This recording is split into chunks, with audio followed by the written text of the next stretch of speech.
Obviously, everyone is talking about the school board shooting with Clay Duke, the 56-year-old gunman who opened fire on school board members in protest against his wife being fired and his unemployment benefits running out. And, of course, we have the footage of the security guard shooting him after he was randomly shooting at the school board and missing all 8 shots that he fired. Then the security guard is able to shoot him, and Mr. Duke then turns his gun on himself. We're not going to show you the snuff film part of it if you're watching on prisonplanet.tv, but it is up on Infowars.com and prisonplanet.com. That is video links to footage that does not have him going ahead and shooting himself in the head. But up until that point, what an incredible story, because it's got so many different angles to it. You have the school board female member coming up behind him with a big baggy purse, like something out of a pillow fight, but she had amazing courage and hitting him on the back of the head. You've got the school board superintendent very calmly trying to talk the guy out of it. You've got the dynamic of someone being armed, stopping him. You've got the dynamic of why is it almost always government employees or the husbands or wives of them, the classic cliche of going postal, that go out and do things like this. And what's going to happen as people lose their jobs and as the country goes bankrupt? What did Gerald Celente say yesterday? He said that when people lose everything, they lose it. And he said it's going to be off with their heads. It's going to be off with their heads in 2011. He's been saying that for the last year. What did they chant in London? Attacking the car of the Prince of Wales and his wife, the Duchess of Cornwall, or whatever it is. I mean, this is incredible. And I want to walk through the psychology and the sociology and really the anthropology of what happens when societies begin to shut down and go into serious depressions. Crime exploded. There were a lot of problems back in the 1920s during the Great Depression, into the 1930s, 1929 through 1940. But if you look at the social makeup of society, if you look at the fact that people on average are not self-sufficient, most of us are in some way or another decadent, compared to our ancestors, just because they were living closer to the land, closer to reality. This is an explosive situation that we are facing. And so I'm going to be walking through all of it today. But the security guard, Mike Jones, went in and shot the guy. Thank God he had firearm training. Thank God that this mainline liberal, Mr. Clay Duke, did not know how to shoot or didn't want to follow through with it. A lot of soldiers they found up until World War II and after, up close, couldn't shoot other soldiers in a battle. They would purposefully miss. That's why they did instinctive shooting with paper targets and then video games in the 80s and 90s, to where now over 90% of troops will sit there and blow people's brains out at point-blank range if they're ordered to, because they've been trained to instinctively shoot. Someone who's not been trained to be a killer has a lot of trouble unless you're basically protecting yourself. Then a lot of people don't have trouble. So that could also be the psychology. But he was a big supporter and big fan on his website of Media Matters, who's always trying to imply that I'm calling for violence, that I want violence, when it's the complete opposite. So George Soros funded Media Matters. This guy, reportedly, Paul Watson has an article about it at prisonplanet.com. It's also up on Infowars.com. When Americans lose everything, they start to lose it. That's the article. We're going to play the video and the audio coming up in the next segment. We've got Lindsey Williams, his Mr. X, oil company executive. He can fully reveal his name now and also tell you the intel he wasn't allowed to talk about previously because Mr. X has officially died of cancer. We'll be right back. When people lose everything, they lose it. Well, that wasn't really the case during the decade-long engineered Great Depression. Upwards of 90% of the population, and I know I hammer this point home a lot, was rural and was somewhat self-sufficient or completely self-sufficient.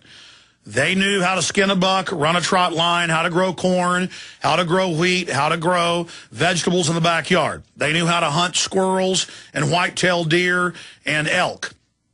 They knew how to eat possums. And let me tell you something.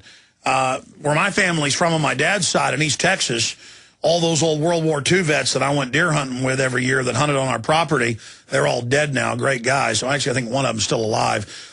They would tell stories about the Great Depression and how there were almost no deer left, no squirrels left, no rabbits left, hardly any quail or dove, and people were hunting out of season 24/7 because that was their grocery store.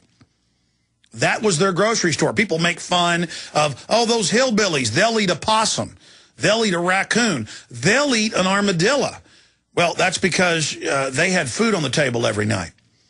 Major universities have estimated that 7 million people died of starvation or from illnesses relating to their malnutrition during the decade-long Great Depression. That's what? 700,000 people or so every year dying of starvation-related illnesses during that decade-long depression. And that's with a population that 90% of them lived in rural areas. Now, today the numbers are exactly reversed. Right at 90% are urban. Of the 10% that live in rural areas, only half of them are self-sufficient. 5% versus 90% of this country is self-sufficient. I've got a couple years' store of food. I've talked about on the radio. If society collapses, the government's going to come confiscate that. But at least I'm trying. At least I try to have a garden. The issue is the globalists have done this to Argentina, to Brazil. They've done it to hundreds and hundreds of other countries in Africa, Asia, Eastern Europe. Don't think for a minute they won't pull this on us to consolidate power and to train us how to submit to them.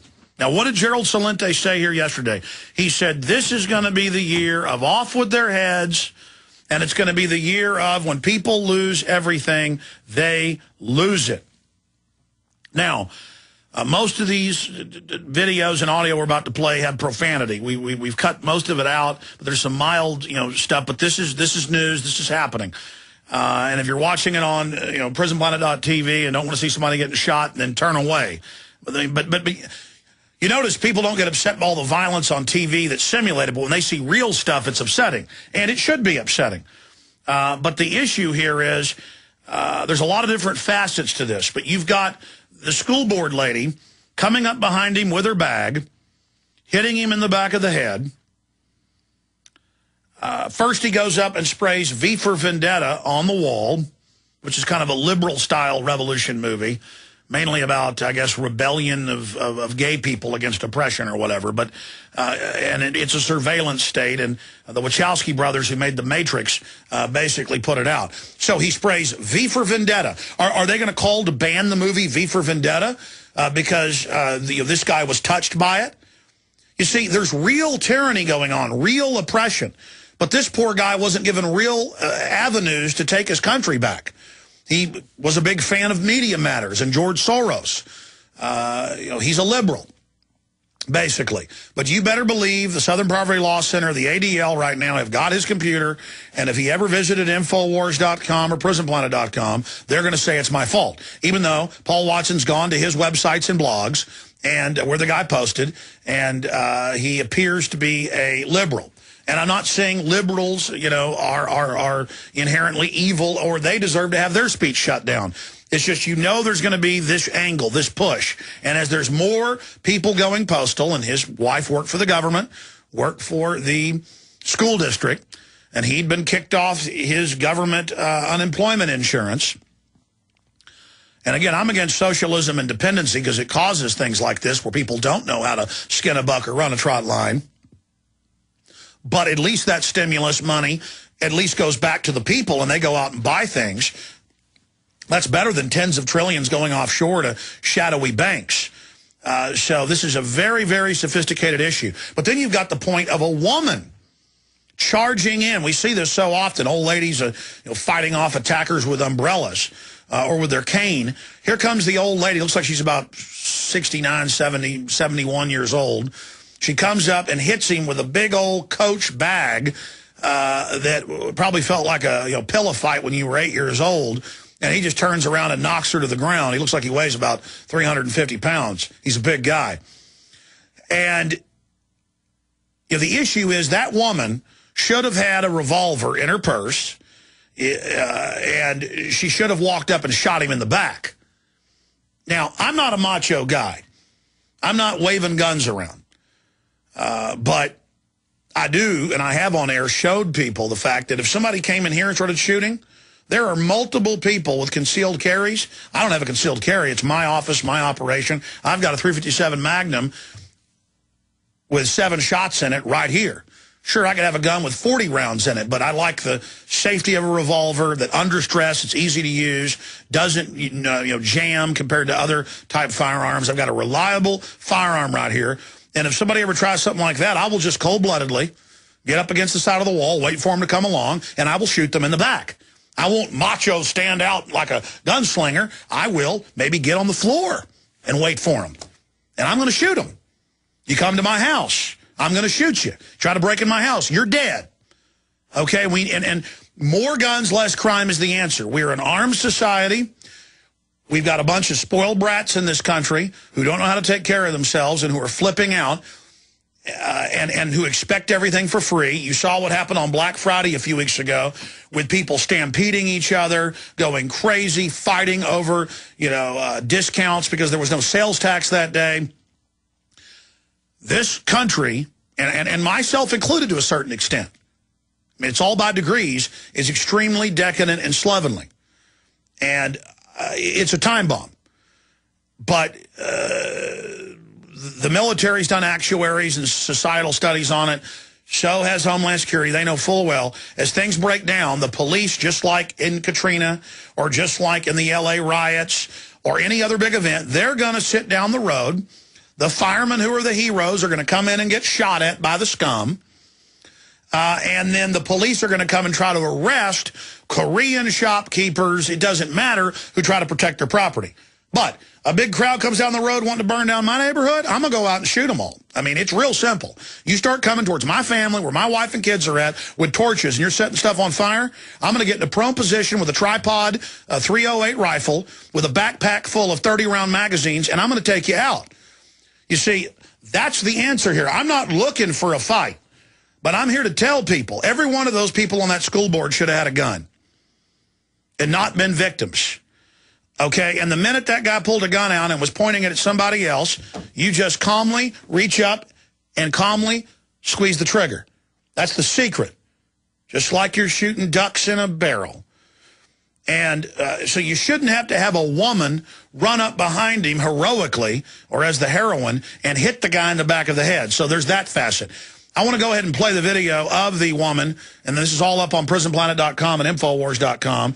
Why Americans, when Americans lose everything, they start to lose it. And I want to show this video of him spraying V for Vendetta. It's only about a minute long. And then we'll show you some different videos from different angles for prisonplanet.tv viewers. For radio listeners, it's all up on prisonplanet.com and Infowars.com. But I haven't gone through 1/10 of the different facets of this really Rosetta Stone to see in a microcosm what's happening in society across the board. Clear, we've been doing searches, and so have other news sites, on this guy. He was on liberal sites, conservative sites.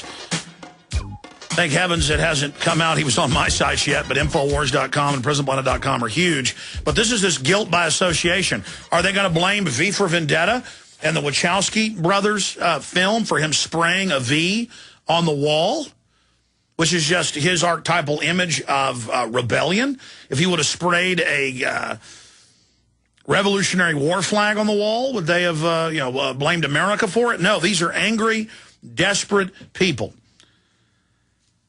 And here's the article: when Americans lose everything, they start to lose it. Falling down, gunman opens fire on school board over economic woes. As Gerald Celente has often warned, when Americans lose everything, they start to lose it. And nowhere was this more apparent than in the case of Clay Duke, a 56-year-old gunman who opened fire on his school board members in protest against his wife being fired and his unemployment benefits running out. Duke spray-painted V for Vendetta sign on the wall before brandishing a gun and telling everyone apart from the school board members to leave the room. Watch what happened next in the video below. The response is to the tragic series of events from both the establishment left and the establishment right will undoubtedly be to try and portray Duke as a nutcase conspiracy theorist whose views are an example of why free speech on the internet needs to be curtailed.